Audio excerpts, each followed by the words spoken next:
Nuit du 31 mai au 1er juin 1377. Vallée de la Loire, à 15 km au sud d'Angers.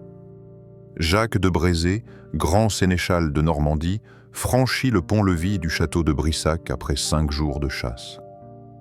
Devant lui se dresse une forteresse de 48 mètres de haut, un colosse de pierre de tuffeau, comptant 204 pièces réparties sur 7 étages, dominant 70 hectares de terres agricoles et de forêts. Ce n'est pas Versailles. C'est le plus grand château privé de France, bâti par 200 ouvriers pendant 12 années, pierre par pierre. Pierre, au prix de centaines de milliers de livres tournois. À l'intérieur, 80 domestiques s'affairent dans les cuisines où brûlent 52 cheminées monumentales. Les tapisseries flamandes ornent les murs du grand salon de 18 mètres de long. Les caves abritent 10 000 bouteilles de vin. Dans la tour nord, au 2e étage, Charlotte de Valois, fille illégitime du roi Charles VI, l'attend dans une chambre tendue de velours, protégée par des murs de 2 mètres d'épaisseur. Mais cette nuit, Jacques ne trouve pas sa femme seule.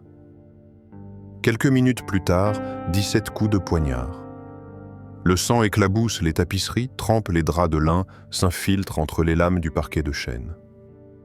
Charlotte de Valois meurt à 30 ans sans procès, sans justice, sans même une pierre tombale portant son nom. Son amant Pierre de Lavergne est jeté dans une fosse commune. Jacques, lui, ne sera jamais jugé. Il se remariera 3 ans plus tard et mourra tranquillement dans son lit en 1494 à 54 ans. Pourquoi l'histoire a-t-elle effacé ce crime pendant 3 siècles qui a décidé que l'honneur d'un homme valait plus que la vie d'une femme? Comment ce château-théâtre du meurtre d'une femme est-il devenu le lieu de 120 mariages par an où des couples célèbrent leur amour éternel à 2 pas de la chambre du crime? Si vous souhaitez découvrir comment un palais de pierre a pu devenir le gardien d'un si terrible secret, n'hésitez pas à liker et à vous abonner à la chaîne. Vous pouvez également laisser un commentaire pour nous faire part des autres secrets que recèle ce palais et que nous n'avons pas encore explorés.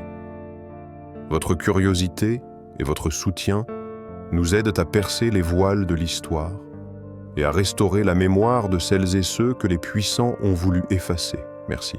Pour comprendre comment un amour adultère peut se transformer en bain de sang, il faut d'abord saisir le monde dans lequel vivaient ces acteurs. Nous ne sommes pas dans le Paris libertin du XVIIIe siècle, où les liaisons extra-conjugales étaient presque un sport aristocratique. Nous sommes en 1377 dans la vallée de la Loire, ce jardin de la France, où la noblesse féodale règne encore selon des codes rigides, impitoyables, écrits dans le sang et l'acier. La France sort à peine de la guerre de 100 ans. Les Anglais ont été chassés en 1453, mais le pays est exsangue. Les châteaux ne sont pas encore des résidences de plaisir. Ce sont des forteresses. Le château de Brissac lui-même a été construit au XIe siècle comme bastion militaire, planté sur un promontoire rocheux pour surveiller la rivière Aubance et contrôler les routes commerciales vers Angers, situées à seulement 15 km au nord. Ses murs épais, de 2 mètres, ses tours massives, ses meurtrières étroites, tout rappelle que la violence n'est jamais loin. C'est une époque de transition brutale. D'un côté, la Renaissance italienne commence à souffler ses vents de raffinement sur la cour de France. Louis XI, qui règne depuis 461, encourage les arts, la diplomatie subtile, le commerce. Mais de l'autre côté, dans les campagnes et les places fortes comme Brissac, l'ancien monde féodal persiste. Ici, l'honneur d'un homme ne se mesure pas à sa culture, mais à sa capacité à défendre son nom, sa lignée et surtout la chasteté de son épouse. Un mari cocu n'est pas simplement un mari trompé. C'est un homme dont la virilité et la puissance, l'autorité divine sont publiquement bafouées. C'est un cadavre social qui marche. Dans ce monde en mutation, 2 types de noblesse s'affrontent. Il y a les grands, proches du roi, éduqués, frottés aux ambassades étrangères. Et il y a la petite noblesse provinciale, souvent plus riche en terre qu'en esprit, qui s'accroche aux vieilles lois du sang. Jacques de Brézé appartient à la première catégorie, mais il vit entouré de la seconde. C'est cette tension qui va le broyer. Qui est Jacques de Brézé? Né vers 1340, il est l'un des hommes les plus puissants du royaume. Grand sénéchal de Normandie, conseiller du roi Louis XI, il possède des terres immenses, plusieurs châteaux, dont Brissac, hérité de son père Pierre de Brézé. C'est un homme de guerre formé à cheval et à l'épée dès l'enfance, mais aussi un courtisan avisé qui sait naviguer dans les intrigues de la cour. Il a tout la fortune, le pouvoir, le respect. Mais il lui manque une chose essentielle pour un noble du XVe siècle, la certitude absolue de sa descendance légitime. Pour sceller son statut, il épouse vers 1462 Charlotte de Valois. Et ce mariage n'est pas anodin. Charlotte est la fille illégitime du roi Charles Séphite et d'Agnès Sorel, la célèbre favorite royale. Même bâtarde, elle porte du sang royal dans ses veines. Elle a été élevée à la cour, éduquée raffinée. Elle connaît la poésie, la musique, les manières exquises. C'est une prise de choix pour Jacques. Leur union lui donne un lien direct avec la couronne. De ce mariage naissent 2 enfants, scellant apparemment la prospérité de la lignée. Mais Charlotte étouffe.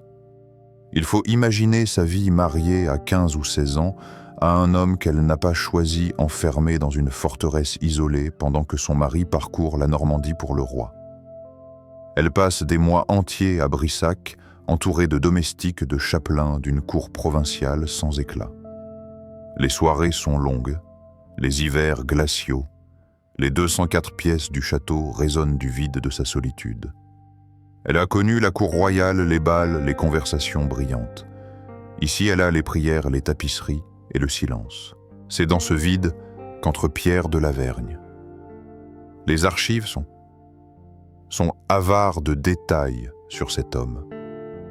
Il semble être un gentilhomme de petite extraction, peut-être un écuyer, peut-être un page au service de Jacques lui-même. Ce qui est certain, c'est qu'il est jeune, probablement séduisant, et surtout présent. Là où Jacques est absent, Pierre est là. Là où Jacques impose Pierre, écoute. La relation qui se noue entre Charlotte et Pierre n'est pas documentée par des lettres d'amour. Elle est racontée par le sang. Le troisième acteur de ce drame n'est pas une personne, mais un système, le code d'honneur nobiliaire. En 1477, ce code est une loi non écrite mais plus puissante que les édits royaux. Il stipule qu'un homme noble a le droit, et certains disent de même le devoir de laver son honneur dans le sang si son épouse le trahit. Tuer un amant, c'est légitime défense sociale. Tuer une femme adultère, c'est justice domestique. Aucun tribunal ne condamnera un mari trompé qui venge son lit souillé. Au contraire, ne pas agir serait perçu comme une faiblesse insupportable. Jacques de Brézé, Charlotte de Valois, Pierre de Lavergne, 3 vies prises dans l'étau d'un monde qui valorise l'honneur plus que l'amour, la lignée plus que le bonheur et le silence plus que la vérité.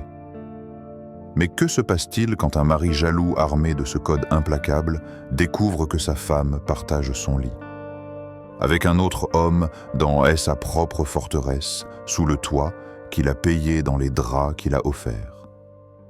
La réponse est écrite dans la pierre de la tour nord, et elle commence par le bruit d'une porte qui s'ouvre dans la nuit. Avant de pénétrer dans les couloirs où le drame s'est joué, il faut comprendre pourquoi Brissac existe ici sur ce promontoire précis et ce que la pierre elle-même nous dit du pouvoir qu'il a façonné. Le château de Brissac se dresse à 15 km au sud-est d'Angers, dans le département actuel du Maine-et-Loire. Mais ce n'est pas un hasard géographique. Au Moyen-Âge, cet emplacement est stratégique. La rivière Aubance serpente en contrebas, alimentant les moulins et les cultures. Plus important encore, le château contrôle l'une des routes secondaires qui relient Angers à Poitiers, un axe commercial et militaire vital durant la guerre de 100 ans. Celui qui tient Brissac tient un verrou sur la région. Le domaine s'étend sur 70 hectares de terres agricoles, de vignes et de forêts de chasse. Ce n'est pas un simple château. C'est un complexe autosuffisant capable de nourrir une garnison de 100 hommes pendant plusieurs mois en cas de siège. Les douves, aujourd'hui asséchées, encerclaient autrefois la basse-cour sur 300 mètres de périmètre. L'eau provenait de sources naturelles canalisées depuis les collines environnantes, garantissant un approvisionnement même en été. La première forteresse est érigée vers 1060 par Fulkenera, comte d'Anjou, l'un des bâtisseurs les plus prolifiques de l'époque féodale. C'est alors un simple donjon carré de 12 mètres de haut entouré d'une palissade en bois. Mais au fil des siècles, Brissac enfle. Chaque génération ajoute une tour, une aile, une courtine. Au XIIIe siècle, le château compte déjà 4 tours d'angle et une chapelle romane. Au XIVe siècle, durant les guerres franco-anglaises, les murs sont épaissis jusqu'à 2 mètres d'épaisseur pour résister aux bombardes et aux trébuchets. Mais c'est au XVe siècle, sous Pierre de Brézé, père de Jacques, que Brissac connaît sa première grande métamorphose. Pierre Grand sénéchal de Normandie sous Charles Cécile est l'un des hommes les plus riches du royaume. Il décide de transformer la vieille forteresse médiévale en résidence digne de son rang.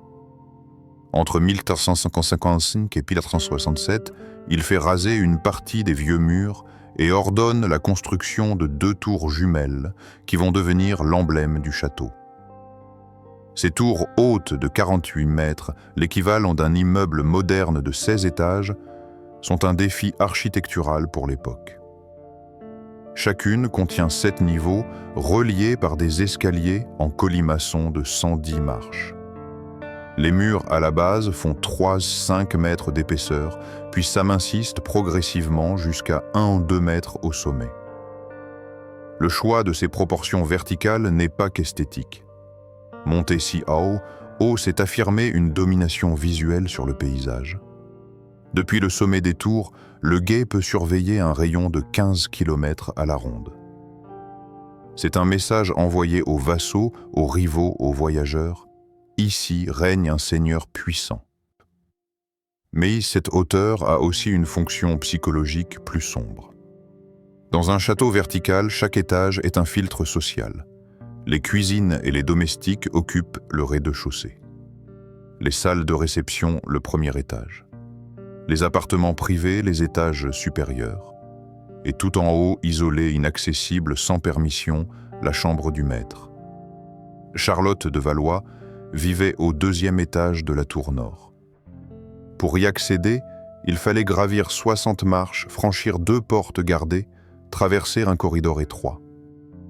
C'était une cage dorée, certes, mais une cage. Pourquoi bâtir si haut, si imposant, avec tant de portes et de couloirs, si ce n'est pour surveiller qui entre et qui sort? Cette architecture de la verticalité est aussi une architecture de la surveillance. Chaque escalier, chaque palier, chaque porte est un point de contrôle. Rien ne peut se passer dans ce château sans que quelqu'un le sache. Du moins, c'est ce que Jacques de Brézé croyait. Construire un tel colosse n'était pas une affaire de mois, mais de décennies. Les archives comptables de la famille de Brézé, bien que fragmentaires, nous permettent d'entrevoir l'ampleur des travaux menés au XVe siècle. Entre 1355 et 1367, Pierre de Brézé emploie en moyenne 200 ouvriers sur le chantier. Ce chiffre fluctue selon les saisons, il monte à 300 hommes durant les mois d'été, quand les journées sont longues et la météo clémente, puis redescend à 80 ou 100 en hiver, lorsque seuls les travaux intérieurs peuvent continuer. Ces ouvriers ne sont pas tous locaux. On fait venir des tailleurs de pierre de Tours des Charpentiers de Nantes, des couvreurs spécialisés en ardoise d'Angers. Chaque corps de métier campe autour du chantier, créant un village temporaire de baraques en bois qui abrite jusqu'à 500 personnes ouvriers, femmes, enfants, marchands. Le matériau principal est le tuffeau, une pierre calcaire extraite des carrières locales situées à 8 km au sud. Cette pierre a 2 qualités essentielles. Elle est relativement tendre, donc facile à tailler, et elle durcit au contact de l'air, devenant presque aussi résistante que le granit. Chaque bloc de tuffeau mesure en moyenne 80 cm, de long 40 de large et 30 d'épaisseur, et pèse environ 150 kg. Pour les 2 tours seules, on estime qu'il a fallu extraire, transporter et poser plus de 12 000 blocs. Le transport se fait par chariot tiré par des bœufs. Chaque voyage prend une demi-journée et chaque chariot ne peut transporter que 4 à 5 blocs. Faites le calcul des milliers de voyages étalés sur des années. Le coût de cette entreprise est vertigineux.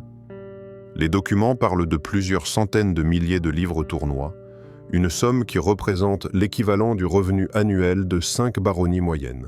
Pierre de Brézé peut se le permettre, il possède des terres en Normandie, en Anjou, perçoit des taxes sur les marchés d'Angers et touche une pension royale pour ses services militaires. Mais même pour lui, le chantier est un gouffre financier. On raconte qu'il a dû vendre 3 de ses domaines secondaires pour achever les tours. Les conditions de travail sont rudes. Les ouvriers travaillent 12 heures par jour, en été 8 heures, en hiver 6 jours par semaine. Le salaire d'un manœuvre non qualifié est de 3 sous par jour, celui d'un maître tailleur de pierre monte à 8 sous. Pour comparaison, un poulet coûte 2 sous un pain de 4 livres, 1 sou. C'est un salaire de survie. Les accidents sont fréquents, chutes d'échafaudage d'oies écrasées sous les blocs hernies dus au port de charges trop lourdes. On estime qu'au moins 15 à 20 ouvriers sont morts durant les 12 années de travaux écrasés, noyés dans les douves ou emportés par la dysenterie qui ravage les campements insalubres. Mais le chantier ne s'arrête jamais vraiment. Même après la mort de Pierre de Brézé en 1465, son fils Jacques poursuit les travaux. Il fait aménager les appartements intérieurs, installer les cheminées monumentales, il y en aura 52 au total dans tout le château, poser les parquets en chêne. Entre 1470 et 1477, il emploie encore une centaine d'artisans menuisiers, ferronniers, vitriers, peintres. La chambre où Charlotte mourra au 2e étage de la tour nord est décorée en 1475. Les murs sont tendus de tapisseries flamandes représentant des scènes de chasse. Le plafond à caissons est peint en bleu et or. Le lit à baldaquin, commandé à un ébéniste parisien, mesure 2,5 mètres de long sur 2 mètres de large, assez grand pour accueillir non seulement les époux, mais aussi parfois les enfants ou les dames de compagnie selon la coutume de l'époque. C'est dans ce lit que le sang va couler. Combien de secrets ces murs ont-ils enfermés pendant que les maçons posaient chaque pierre?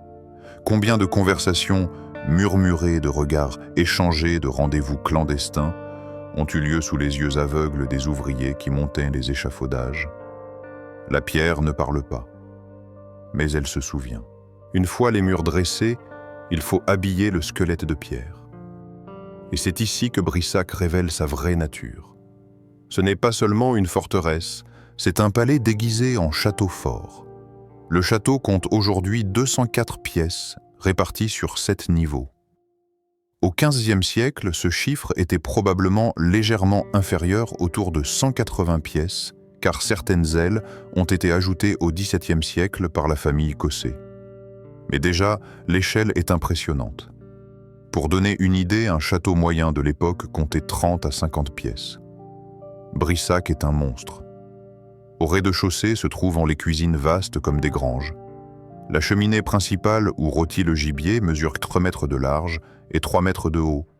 On peut y faire cuire simultanément 3 sangliers entiers sur des broches mécaniques actionnées par des valets. À côté, les réserves cellières à vin, capacité 10 000 bouteilles, garde-manger, fumoir boulangerie avec son four à pain capable de produire 200 miches par jour.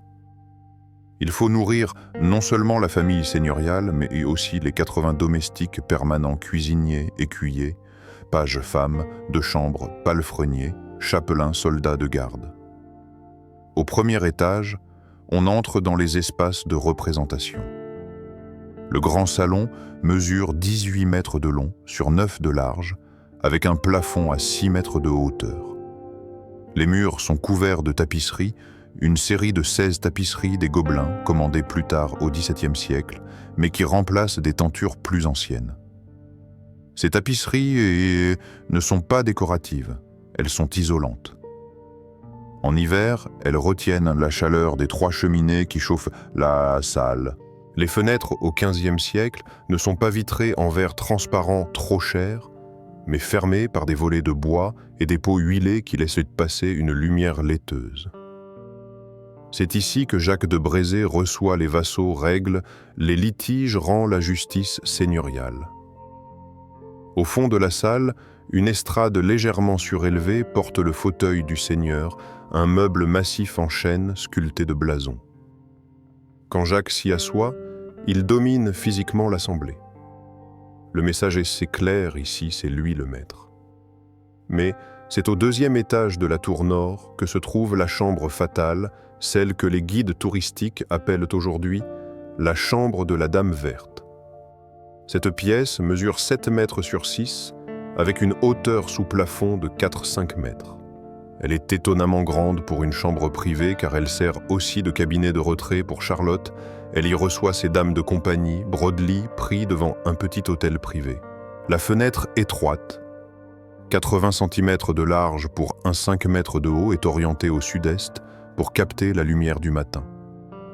Le mobilier, tel qu'on peut le reconstituer d'après les inventaires. Après décès, comprenait un lit à baldaquin déjà mentionné avec des rideaux de velours rouge que l'on pouvait fermer pour créer une intimité supplémentaire. 2 coffres en noyer pour le linge et les vêtements. Une table de toilette avec un miroir en bronze poli, le verre miroité n'existe pas encore. Un prie-dieu pour les prières quotidiennes. Un brasero en fer rempli de charbon ardent, seule source de chaleur en hiver. Détail troublant, cette chambre possède 2 portes. La première monumentale donne sur le corridor principal et l'escalier à vie. La seconde, beaucoup plus discrète, cachée derrière une tapisserie, mène à un escalier dérobé qui descend directement au jardin intérieur. Cet escalier était initialement prévu comme issue de secours en cas d'attaque, mais il a pu servir à d'autres fins. C'est par cet escalier, suppose-t-on, que Pierre de la Vergne entrait et sortait sans être vu des gardes postés à l'entrée principale. Ailleurs dans le château, d'autres merveilles témoignent du raffinement croissant de la noblesse française. La chapelle du château, située dans l'aile, est décorée de fresques représentant le jugement dernier. Les vitraux commandés à des artisans de Chartres représentent les saints patrons de la famille de Brézé. Chaque dimanche, la messe est célébrée pour la maisonnée entière, seigneur, famille domestique, assemblée selon un ordre hiérarchique strict. Mais dans quelle pièce exactement le sang a-t-il coulé? Les témoignages divergent. Certaines versions disent que Charlotte et Pierre furent surpris dans le lit conjugal. D'autres parlent d'une chambre adjacente, un petit boudoir où Charlotte se retirait. Ce qui est certain, c'est que la chambre principale, celle du 2e étage de la tour nord, reste aujourd'hui étrangement 5 à 8 degrés plus froide que les pièces voisines même en été. Les thermomètres modernes l'ont confirmé. Anomalie thermique due à l'exposition au nord ou mémoire glacée d'une nuit de violence. Un château ne vit que par les gens qui l'habitent. Et au XVe siècle, Brissac est une ruche humaine, un microcosme social régi par des règles invisibles mais inflexibles.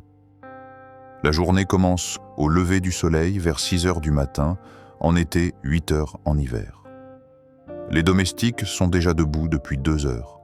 Les cuisinières allument les feux, les palefrenières nourrissent les chevaux, 20 à 30 destriers de guerre, plus autant de chevaux de trait, les femmes de chambre transportant l'eau des puits jusqu'aux étages, il faut 40 seaux pour remplir une seule baignoire.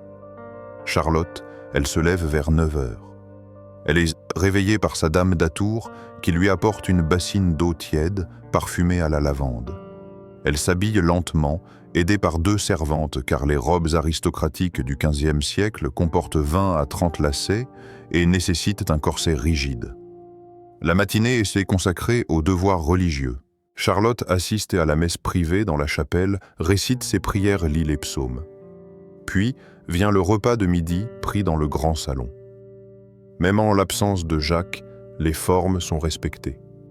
La table peut accueillir 20 convives. Charlotte les enfants quand ils ne sont pas confiés à une nourrice ou un précepteur.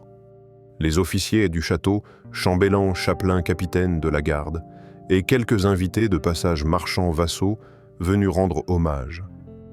Le repas comprend 3 services potagers de légumes viande, rôti gibier ou volaille fruits et fromage. On boit du vin coupé d'eau car l'eau pure est souvent contaminée. Charlotte mange peu. On dit qu'elle est de constitution fragile, sujette aux mélancolies. L'après-midi, elle brode. C'est l'occupation principale des dames nobles brodées des nappes d'autel, des coussins, des bannières armoriées.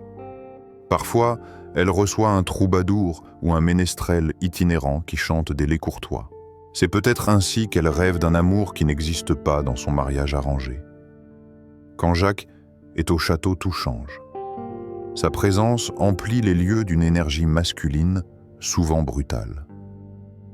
Il rentre de la chasse vers 17h, accompagné de 10 à 15 chasseurs couverts de boue et de sang. Les chiens en aboient dans la cour. Les valets dépeçaient les cerfs, les sangliers, les lièvres. Le soir, un banquet est organisé. La table du grand salon se couvre de plats 30 à 40 kilos de viande pour une soirée ordinaire, le double lors des grandes occasions. On ouvre les tonneaux de vin, 50 litres consommés en une seule nuit. Les hommes boivent, parlent fort, se vantent de leurs exploits. Charlotte assiste silencieuse à l'autre bout de la table. Elle est là pour montrer que le Seigneur a une épouse digne, mais elle n'a pas le droit de participer aux conversations. Les femmes se taisent quand les hommes parlent de guerre et de politique. Mais lors des absences de Jacques, et elles sont fréquentes car il passe des mois en Normandie pour remplir ses fonctions de sénéchal Brissac, devient un autre château. Les soirées sont plus calmes, Charlotte dîne avec ses dames. On lit des romans de chevalerie, on joue aux échecs. Et c'est dans ces interstices de liberté que Pierre de Lavergne se glisse. On ne sait pas comment leur relation a commencé. Un regard échangé dans un corridor. Une conversation chuchotée dans le jardin. Ce qui est certain, c'est que dans un château de 204 pièces, il y a 1000 endroits pour se cacher. Les grandes cérémonies, elles sont rares, mais spectaculaires. Lors du mariage de Jacques et Charlotte, en 1462, le château a accueilli 300 invités pendant 3 jours. Les écuries ont dû loger 150 chevaux supplémentaires. Les cuisines ont rôti 12 bœufs, 50 moutons, 200 volailles. On a bu 2000 litres de vin. La cérémonie religieuse a eu lieu dans la chapelle, suivie d'un banquet dans le grand salon décoré de guirlandes de fleurs et de tentures aux armes de braisés. Charlotte avait 15 ou 16 ans. Elle ne connaissait pas son mari. Aujourd'hui, 120 couples par an et célèbrent leur mariage à Brissac. Ils posent devant le château souriant pour les photographes et dansent dans le grand salon, devenu salle de réception. Ils paient entre 8 000 et 15 000 euros pour une journée de location. Les propriétaires actuels descendants de la famille Cossé en ont fait une entreprise prospère. Le château est magnifique sous les projecteurs. Les mariés ne savent probablement pas qu'ils dansent peut-être à quelques mètres de l'endroit où Charlotte de Valois a été poignardée 17 fois par son mari jaloux. Combien de couples ont célébré leur amour ici, sans savoir qu'un amour adultère a été puni de mort dans ces mêmes murs. La pierre porte-t-elle encore la trace des vœux d'amour éternel, ou celle du sang qui n'a jamais complètement séché? Nous sommes dans la nuit du 31 mai au 1er juin 1477. Jacques de Brézé rentre de la chasse. Il a passé 5 jours dans les forêts d'Anjou avec une dizaine de compagnons traquant le cerf et le sanglier. C'est une chasse longue, épuisante mais nécessaire. Elle affirme son rang, resserre les liens avec ses vassaux et surtout, elle l'éloigne du château. Quand il franchit le pont-levis de Brissac vers 22h, on estime l'heure d'après la position de la lune mentionnée dans certains récits tardifs. Il est fourbu affamé, impatient de retrouver sa couche. Les gardes le saluent, les palefreniers prennent son cheval. Il traverse la cour, gravit l'escalier de la tour nord. 60 marches, ses bottes claquent sur la pierre. Il arrive au 2e étage. Le corridor est plongé dans la pénombre, éclairé seulement par 2 torches fichées dans les appliques murales. Il pousse la porte de sa chambre conjugale. Ce qu'il voit va changer le cours de sa vie et transformer Brissac en tombeau. Les versions divergent sur les détails précis. Certains chroniqueurs tardifs parlent de Charlotte et Pierre enlacés dans le lit. D'autres évoquent une scène plus prosaïque, Pierre aidant Charlotte à lasser sa robe, un geste intime qui trahit une familiarité coupable. Une troisième version plus crue décrit Charlotte à demi nue, Pierre agenouillé devant elle. Peu importe. Ce qui compte, c'est que Jacques comprend instantanément. Sa femme, celle qui porte son nom, celle qui a mis au monde ses 2 enfants légitimes, le trompe. Dans sa propre maison, dans son propre lit. Ce qui se passe ensuite, aucune archive officielle ne le raconte. Il n'existe aucun procès-verbal, aucun acte notarié, aucune condamnation judiciaire concernant cet événement. C'est un trou noir documentaire qui a nourri la légende. Mais la tradition orale, transmise par les domestiques, puis consignée par écrit au XIXe siècle, parle de violence immédiate et d'extrême. Jacques de Brézé sort son poignard de chasse. Ce n'est pas une arme cérémonielle, c'est un outil de travail lame de 25 cm acier trempé manche en bois de cerf.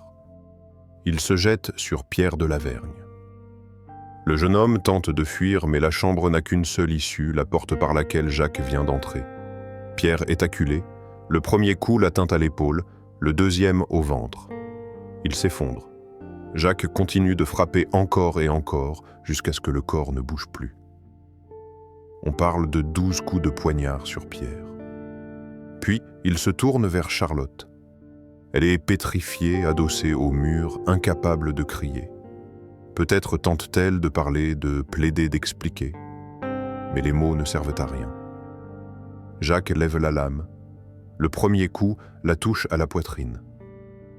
Elle tombe. Il continue. La légende parle de 17 coups au total. 17 fois, la lame s'enfonce dans la chair de la fille du roi Charles V. Le sang éclabousse les tapisseries flamandes, trempe les draps de lin, s'infiltre entre les lames du parquet de chêne. Quand Jacques sort de la chambre, il est couvert de sang. Les domestiques, réveillés par le bruit, se tiennent dans le corridor pétrifié. Personne n'ose bouger. Jacques descend l'escalier, traverse la cour, va se laver les mains dans l'abreuvoir des chevaux. Puis il convoque son chapelain et lui ordonne de préparer 2 cercueils. Charlotte de Valois meurt dans cette chambre du 2e étage. Elle a environ 30 ans. Elle laisse derrière elle 2 enfants Louis, âgés de 12 ans, et une fille dont le prénom s'est perdu dans l'histoire. Ces enfants viennent de perdre leur mère assassinée par leur père. Quelle explication leur donne-t-on, quelle version édulcorée leur raconte-t-on pour justifier l'injustifiable? Le corps de Pierre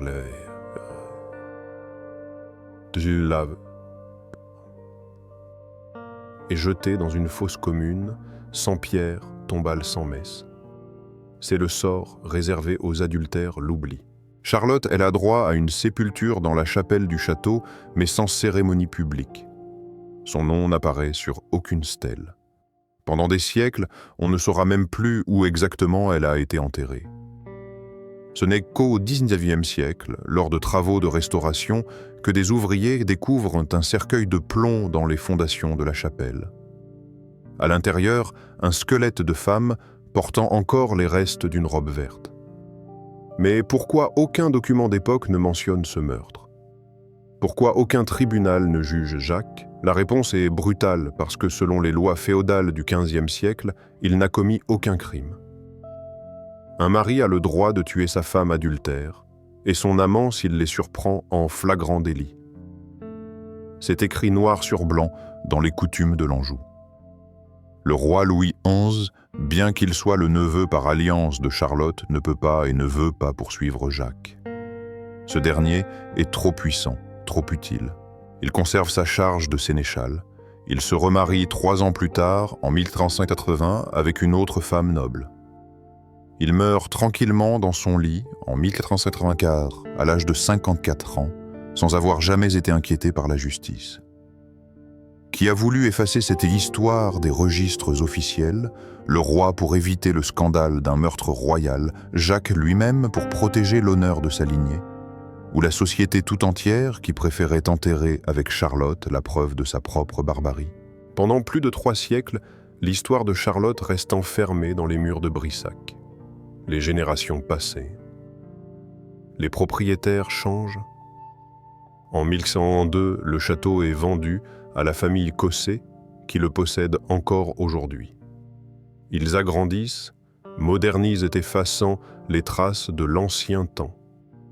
Mais une chose ne change pas, la chambre du 2e étage de la tour nord reste anormalement froide. Ce n'est qu'au début du XIXe siècle, vers 1820-1830, que la légende de la petite Dame verte commence à circuler. La France est en pleine période romantique. Victor Hugo écrit « Notre-Dame de Paris ». Alexandre Dumas invente la Dame de Montsoreau. Le public raffole des histoires de châteaux hantés de spectres vengeurs de crimes oubliés. C'est dans ce contexte que les domestiques du château de Brissac commencent à raconter ce qu'ils voient. La première mention écrite date de 1850 dans une lettre d'une certaine Marie-Louise des femmes de chambre au service de la duchesse de Brissac. Elle écrit « Madame ne veut plus dormir dans l'aile nord. Elle dit qu'une forme verte traverse le corridor la nuit. J'ai moi-même aperçu quelque chose, mais je ne saurais dire si c'était une ombre ou une femme. » Elle n'avait pas de visage. Au fil des décennies, les témoignages s'accumulent. Un jardinier en 1875 jure avoir vu une silhouette féminine en robe verte se tenant à la fenêtre de la chambre maudite, alors que la pièce était fermée à clé depuis des mois. Un invité de marque en 1923 refuse de passer une seconde nuit au château après avoir été réveillé par des gémissements provenant du mur mitoyen de sa chambre. Une gouvernante, en 1954, démissionne brutalement après avoir affirmé qu'une main glacée l'avait touchée dans l'escalier de la tour nord. La description du fantôme devient de plus en plus précise et de plus en plus terrifiante. On parle d'une femme vêtue d'une robe de velours vert, la couleur que portait Charlotte le soir de sa mort, selon la tradition. Mais son visage est un masque d'horreur, 2 trous noirs à la place des yeux comme si les orbites avaient été évidées. Et surtout, le détail qui glace le sang son nez manque. Il ne reste qu'un trou béant au milieu du visage. D'où vient cette précision anatomique? Certains historiens pensent qu'elle pourrait refléter une réalité post-mortem. Au XVe siècle, les corps des victimes de violences étaient parfois mutilés après la mort, soit par décomposition rapide, le nez et les yeux sont les premières parties à se dégrader, soit délibérément pour effacer l'identité du défunt. Si Charlotte a effectivement été enterrée en secret, son corps a pu rester plusieurs jours sans soins avant l'inhumation. Lorsque le cercueil de plomb a été découvert au XIXe siècle, les témoins ont peut-être vu un crâne dont les traits mous avaient disparu, et cette image a nourri la légende. Mais il y a une autre explication plus prosaïque et plus glaçante. Cette description pourrait venir d'un récit oral transmis par les domestiques qui ont vu le corps de Charlotte juste après le meurtre. Si Jacques a frappé 17 fois, certains coups ont pu défigurer le visage. Le nez, cartilage fragile, peut avoir été tranché. Les yeux peut-être crevés par la lame. Les serviteurs qui ont nettoyé la chambre lavaient le corps préparé. Les funérailles ont vu cette horreur. Et pendant des siècles, dans les cuisines et les écuries, ils ont raconté ce qu'ils avaient vu à leurs enfants, qui l'ont raconté aux leurs jusqu'à ce que le souvenir se transforme en légende. Aujourd'hui, la chambre de la Dame verte existe toujours. Elle n'est plus ouverte au public lors des visites classiques, mais lors des visites nocturnes spéciales, proposées 15 soirs par an, à 25 € par personne, les guides emmènent les touristes jusqu'au seuil. Ils racontent de l'histoire, montrent la porte. Certains visiteurs rapportent une sensation de froid intense, même en plein été. Des mesures thermiques ont été effectuées. La température dans cette pièce est systématiquement 5 à 8 degrés inférieure à celle des chambres adjacentes. Les propriétaires attribuent cela à une mauvaise exposition à des courants d'air. Mais pourquoi cette chambre précisément et aucune autre? Depuis 1850, plus de 200 témoignages de phénomènes inexpliqués ont été recensés par les différents propriétaires. Lumière vacillante, porte qui claque un bruit de pas parfum, de fleurs fanées alors qu'il n'y a pas de fleurs. Et surtout, cette silhouette verte. En 2004, une émission de télévision sur le paranormal a installé des caméras infrarouges dans la chambre pendant une nuit. Les enregistrements montrent une anomalie thermique inexpliquée, une zone de froid se déplace dans la pièce sans source apparente. Hallucination, collective, alimentée par des siècles de storytelling, ou mémoire traumatique inscrite dans les pierres, un écho psychique d'une violence si extrême qu'elle a marqué le lieu. Pour toujours, la science ne peut pas répondre. Ce qui est certain, c'est que Charlotte de Valois, morte sans sépulture honorable, sans justice, sans même une plaque portant son nom pendant des siècles, continue d'exister dans l'imaginaire collectif. Elle est devenue plus célèbre morte que vivante. Son fantôme est une attraction touristique. Est-ce de la rédemption ou de l'exploitation? La Dame Verte réclame-t-elle justice? Ou est-elle devenue, malgré elle, l'outil marketing d'un château qui vend des nuits hantées à des touristes en quête de frissons? Mais l'histoire de Brissac ne s'arrête pas à Charlotte. Le château a englouti d'autres vies, porté d'autres deuils, traversé d'autres tempêtes. Si les pierres pouvaient pleurer, elles n'auraient jamais séché leurs larmes. La première grande catastrophe survient 3 siècles après le meurtre de Charlotte lors de la Révolution française. En 1789, quand la Bastille tombe, le château de Brissac appartient à Louis Hercule Timoléon de Cossé-Brissac, 9e duc de Brissac. C'est un homme de 68 ans, militaire de carrière fidèle à la couronne.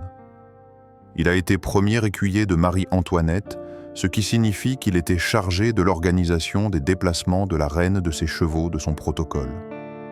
C'est un poste de confiance absolue, réservé aux plus proches de la famille royale. Lorsque la monarchie vacille, Louis Hercule ne fuit pas. Il reste à Paris, persuadé que son rang et son âge le protégeront. Il se trompe. Le 9 septembre 1792, pendant les massacres de septembre, il est arrêté à Versailles avec 42 autres prisonniers royalistes. Ils sont enfermés dans une prison improvisée. Une foule révolutionnaire armée de pics et de sabres défonce la porte. Ce n'est pas un procès, c'est une boucherie. Louis Hercule est traîné dans la cour. Il tente de parler, de plaider. On lui fracasse le crâne à coups de pelle. Puis on lui tranche la tête à la hache. Son corps est dépecé. Des morceaux de sa chair sont brandis au bout de pics et promenés dans les rues de Paris. Il a 68 ans. Il meurt comme un animal. Au même moment, à Brissac, le château est pillé. Les révolutionnaires locaux, menés par des paysans qui ont supporté des siècles de redevances féodales, enfoncent les portes le 12 septembre 1792. Ils cassent les vitraux de la chapelle. Ils arrachent les tapisseries des Gobelins, certaines vieilles de 200 ans, et les brûlent dans la cour. Ils vident les caves, 10 000 bouteilles de vin sont bues ou brisées. Ils vendent aux enchères le mobilier, lits, tables, chaises, tout part pour quelques assignats. Le château devient bien national. Il est mis en vente. En tout, 3 membres de la famille Cossé-Brissac sont guillotinés ou massacrés pendant la Terreur. Le château est racheté en 1811 par un descendant de la famille, mais il est vidé, fantomatique. Il faut des décennies pour le restaurer. Puis vient le XXe siècle et ses propres horreurs. En juin 1940, l'armée allemande envahit la France. Brissac se trouve sur la ligne de repli de l'armée française. Le 18 juin 1940, jour de l'appel du général de Gaulle, un régiment allemand s'installe dans le château. Les officiers dorment dans les chambres d'apparat. Les soldats campent dans les écuries. Pendant 4 ans, Brissac est occupé. Les Allemands réquisitionnent le vin, ceux qui restent abattent des cerfs dans le parc pour se nourrir, utilisent le grand salon comme réfectoire. En août, 1944, lors de la Libération, les Alliés bombardent la région. Un raid aérien britannique vise un pont ferroviaire situé à 3 km du château. Plusieurs bombes manquent leur cible et tombent sur le domaine. L'aile du château est touchée. Le toit s'effondre, détruisant 12 pièces. Miraculeusement, aucune des 2 tours principales n'est atteinte. Mais les dégâts sont considérables. Il faudra 15 ans et plusieurs millions de francs pour réparer. Aujourd'hui, ces cicatrices sont invisibles. Les toitures ont été refaites, les murs replâtrés. Mais dans les archives de la famille et des photos en noir et blanc montrent le château éventré des poutres calcinées des décombres. La guerre a failli détruire ce que la Révolution avait épargné. Et pourtant, Brissac tient toujours. Il est la verticale imposant, défiant le temps et les tempêtes. Mais à quel prix la pierre peut résister aux siècles, aux canons, aux bombes? Elle peut survivre aux révolutions et aux guerres. Mais peut-elle résister à la haine des hommes? Peut-elle effacer la mémoire du sang versé entre ses murs? Ou est-elle condamnée à porter éternellement le poids des morts qu'elle abrite? Lorsque les derniers soldats allemands quittent Brissac en août 1944, ils laissent derrière eux un château meurtri. L'aile n'est plus qu'un squelette de pierre noircier. Les vitraux de la chapelle, miraculeusement épargnés par les révolutionnaires de 1792, ont explosé sous le souffle des bombes alliées.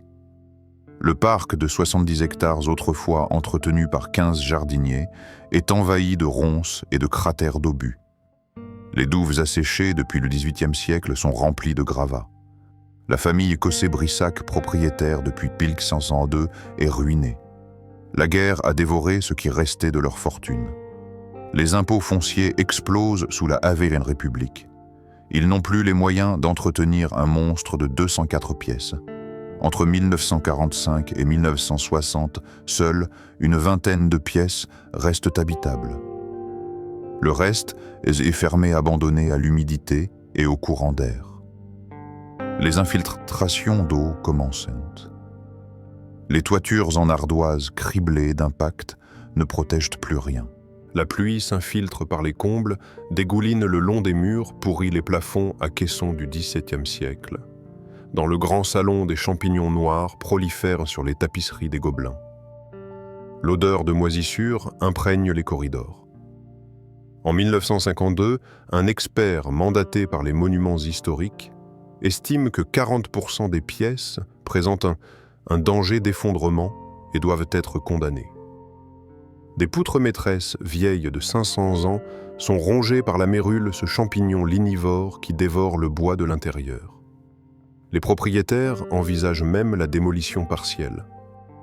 En 1955, un promoteur immobilier parisien propose de racheter le château pour 50 millions de francs anciens avec l'intention d'en faire un hôtel de luxe.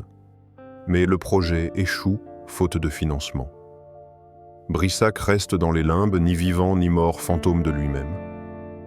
Pendant ces années sombres, la légende de la Dame Verte continue de circuler. Les rares visiteurs historiens chasseurs de trésors curieux rapportent des phénomènes étranges. Un architecte venu en 1958 pour évaluer les travaux de restauration refuse de retourner dans la tour nord après avoir entendu des sanglots provenant de la chambre du 2e étage. Il écrit dans son rapport « Atmosphère oppressante ». Impossible de travailler sereinement dans cette aile. Recommande de commencer les travaux par l'aile ouest. Le château agonise. Il semble condamné à rejoindre la longue liste des châteaux de la Loire. Ruiné, oublié, livré aux orties et aux corbeaux. Mais en 1958, un événement change tout. Brissac est classé monument historique. L'État français, soucieux de préserver le patrimoine architectural, impose une protection légale. Désormais, toute modification, toute démolition nécessite une autorisation administrative. Le château est sauvé, mais il reste à le ressusciter. Le classement de 1958 est une arme à double tranchant. D'un côté, il empêche la destruction. De l'autre, il impose des contraintes drastiques. Toute restauration doit respecter les techniques d'origine. Utiliser des matériaux historiques, préserver l'authenticité. C'est long, complexe et surtout terriblement coûteux. L'État offre des subventions, mais elles ne couvrent que 30 à 40% des frais. Le reste doit être financé par les propriétaires. En 1966, le château est classé intégralement monument historique, ce qui renforce encore les protections, mais limite davantage les marges de manœuvre financières. La famille Cossé-Brissac se trouve face à un dilemme: vendre mais qui achèterait un gouffre financier pareil, ou transformer Brissac en entreprise rentable. Ils choisissent la seconde option. En 1968, pour la première fois de son histoire millénaire, le château de Brissac ouvre ses portes au grand public. Les visites guidées commencent timidement, 3000 visiteurs la première année, principalement des érudits locaux et des amateurs d'architecture. Le ticket d'entrée coûte 5 francs anciens. C'est une goutte d'eau face aux dépenses, mais c'est un début. Les propriétaires comprennent vite qu'il faut une accroche pour attirer les foules. La beauté architecturale ne suffit pas. Il faut une histoire, un récit, quelque chose qui frappe l'imaginaire. C'est là que la Dame Verte ressurgit non plus comme un secret honteux, mais comme un argument commercial. Dès 1970, les guides touristiques mentionnent explicitement le fantôme. Les brochures parlent de château hanté, de mystère millénaire, de chambre maudite. L'effet est immédiat.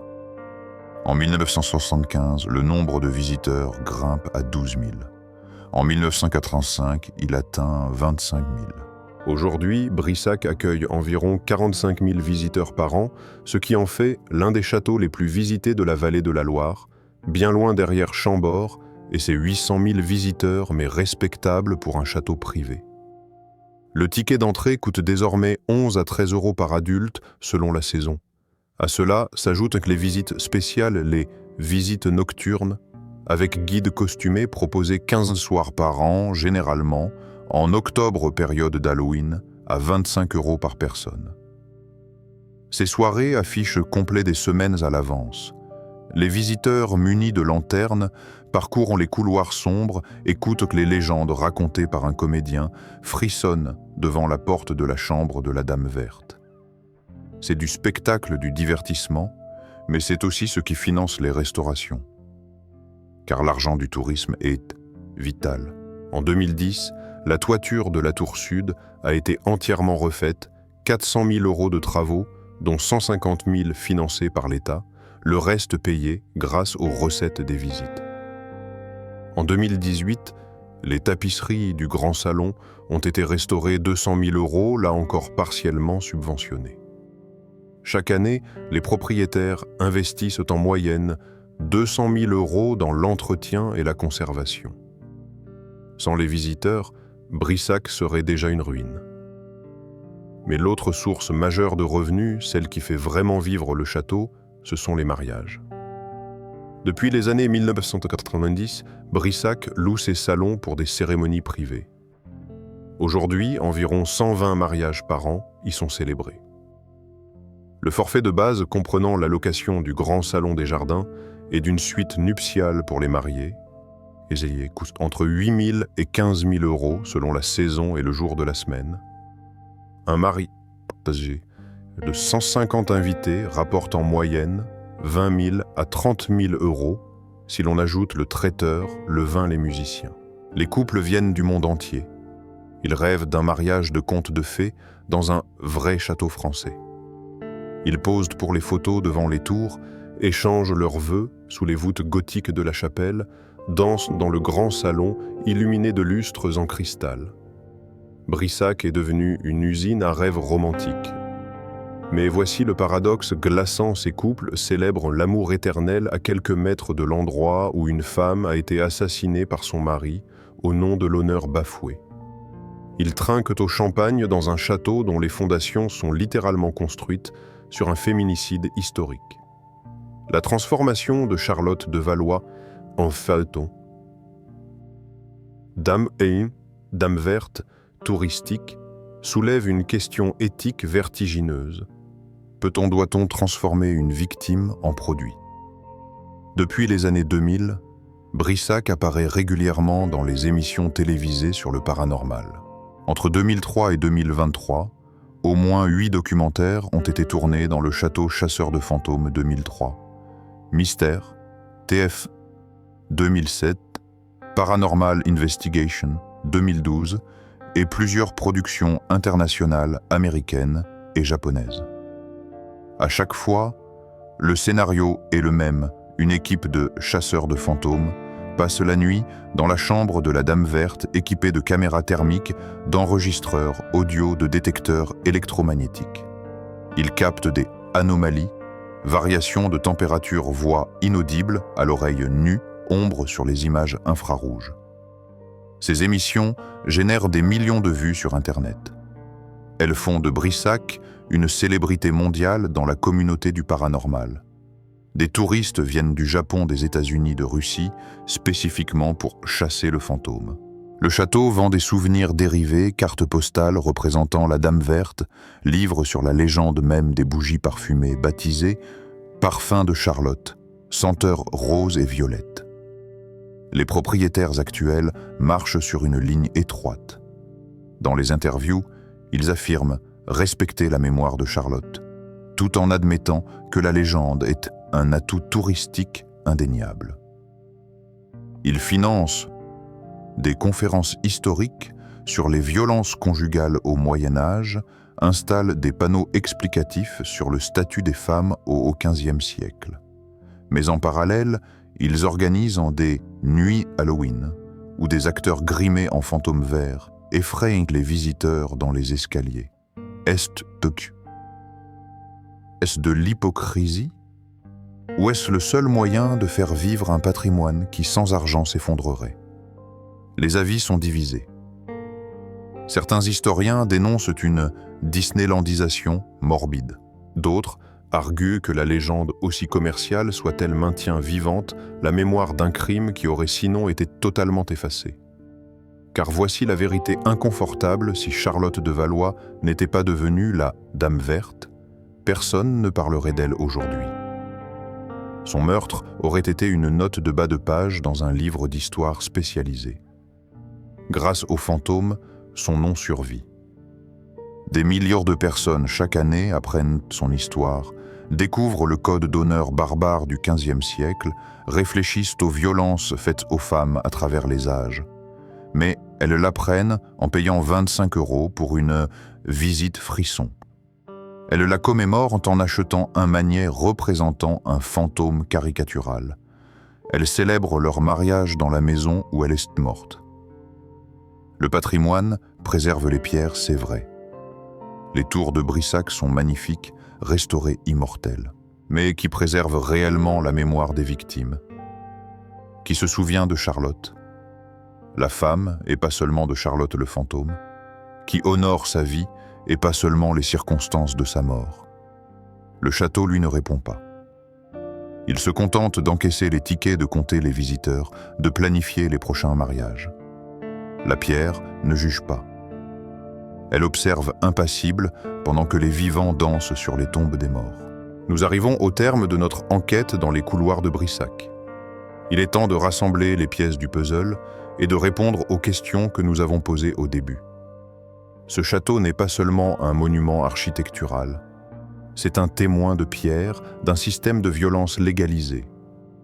L'honneur nobiliaire du XVe siècle n'était pas un code chevaleresque romantique, c'était une machine à broyer les femmes. Charlotte de Valois n'est pas morte à cause de la passion de Jacques de Brézé.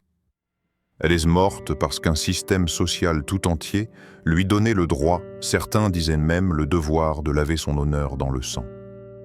Jacques n'a jamais été jugé. Il n'a jamais été puni. Il s'est remarié. Il est mort tranquillement dans son lit 17 ans après avoir poignardé sa femme 17 fois. Parce qu'en 1477, tuer une épouse adultère n'était pas un meurtre. C'était de la justice domestique. Les lois du royaume le permettaient, l'Église fermait les yeux.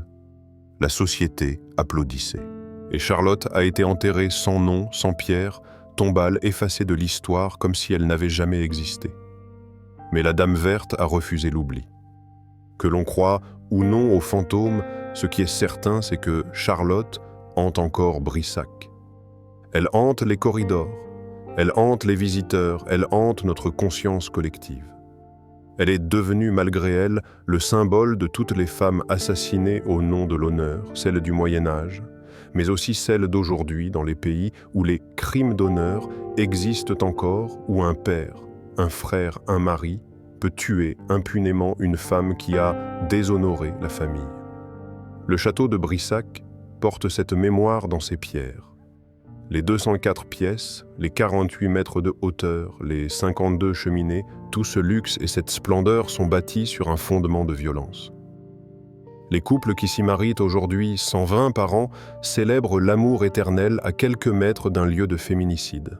Les touristes qui paient 25 € pour une visite nocturne viennent chercher des frissons dans la douleur d'une victime. Est-ce acceptable? La question n'a pas de réponse simple. D'un côté, ce tourisme finance la préservation du patrimoine, 200 000 € par an, investi dans les restaurations, les toitures, les tapisseries. Sans ces revenus, Brissac s'effondrerait. De l'autre côté, il y a quelque chose de profondément gênant à transformer une femme assassinée en mascotte commerciale, en dame verte, sympathique et pittoresque. Peut-être que la vraie question n'est pas de savoir si l'on doit raconter l'histoire de Charlotte, mais comment on la raconte. Si les visiteurs repartent en se disant « Quelle histoire effrayante !» le château a échoué. Mais s'ils repartent en réfléchissant aux violences conjugales à la condition des femmes, à travers l'histoire au système juridique qui protège les bourreaux et efface les victimes, alors peut-être que Charlotte n'est pas morte pour rien. Un château peut-il célébrer l'amour tout en cachant un féminicide? Oui, manifestement, puisque Brissac le fait. Mais doit-il le faire sans reconnaître pleinement la violence qu'il abrite? C'est à chacun de nous d'en décider. Si cette enquête vous a touché, si vous pensez que la mémoire de Charlotte de Valois mérite mieux qu'un rôle de figurante dans une attraction touristique, alors faites un geste simple mais puissant, abonnez-vous à cette chaîne. Partagez cette vidéo. Et surtout, dites-nous en commentaire selon vous, un château hanté par un crime doit-il devenir un lieu de fête ou doit-il rester un lieu de mémoire? Votre réponse nous intéresse. Car l'histoire n'appartient pas aux pierres. Elle appartient à ceux qui la racontent et à ceux qui refusent de l'oublier. Je suis le Memory Archaeologist. Je creuse le passé pour que vous puissiez comprendre le présent. Merci de m'avoir accompagné dans cette descente aux enfers de la vallée de la Loire. À très bientôt pour une nouvelle enquête.